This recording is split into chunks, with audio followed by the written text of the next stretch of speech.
नमस्कार शेतकरी मित्रांनो, कांदा उत्पादक शेतकरी बांधवांसाठी आताच्या क्षणाची सर्वात महत्त्वाची आणि मोठी बातमी. कांदा व समुद्रातील कांद्याच्या भावात वाढ होणार, कधी होणार, किती होणार, कशामुळे होणार, काय महत्त्वाचे कारण, सविस्तर थोडक्यात संपूर्ण अपडेट बातमी आपण या व्हिडिओच्या माध्यमातून जाणून घेण्याचा प्रयत्न करावा. तर महाराष्ट्रातील तमाम कांदा उत्पादक शेतकरी बांधवांना एकच विनंती, व्हिडिओ शोधून बघा. अतिशय महत्त्वाचा व्हिडिओ जर आवडला तर नक्कीच लाईक करा. सांगा चॅनल असाल तर महा हवामान आपल्या युट्यूब चॅनलला सबस्क्राईब करून जसं बेल आयकॉन म्हणजे नका, जेणेकरून नोटिफिकेशन तुमच्यापर्यंत पोहोचतेच करू शकता. नाफेड आणि एनसीएफचा कांदा सप्टेंबरमध्ये होणार बाजारात दाखल, काय त्या संदर्भातील हालचाली सुरू, संपूर्ण बातमी जाणून घेत आहोत.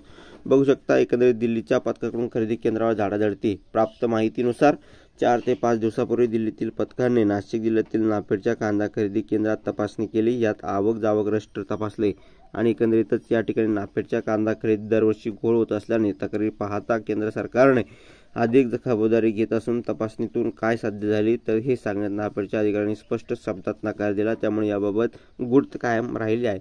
वाणिज्य मंत्रालयातील अधिकाऱ्यांनी ही नियमित तपासणी होती असे सांगून शाखाधिकारी पटनायक यांनी याविषयी अधिक बोलणं टाळले.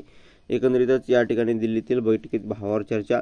सोमवारी 25 तारखेला दिल्ली येथील केंद्रीय वाणिज्य मंत्रालयात बैठक झाली. एकंदरीतच या ठिकाणी यात नाफेड व एनसीएफची कांदा खरेदी किती झाली, किती दिवसापर्यंत खरेदी सुरू ठेवायची, तसेच नाफेडचा कांदा बाजारात आल्यानंतर काय भाव द्यायचा यावर चर्चा झाली.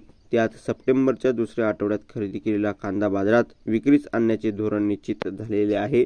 काय त्या संदर्भातील आणखीन अपडेट, ताज्या आणि महत्त्वाच्या घडामोडी येतात आपण बघणार आहोत.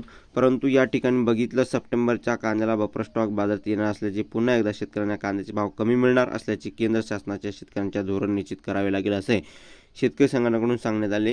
नाफेड तसेच एनसीएफला प्रत्येकी 1.5 लाख मेट्रिक टन कांदा खरेदीचे उद्दिष्ट देण्यात आले होते आणि असे असताना या ठिकाणी पहिल्या 3 आठवड्यात या दोन्ही केंद्रीय संस्थांनी कांदा खरेदीचा प्रतिसाद मिळाला नाही.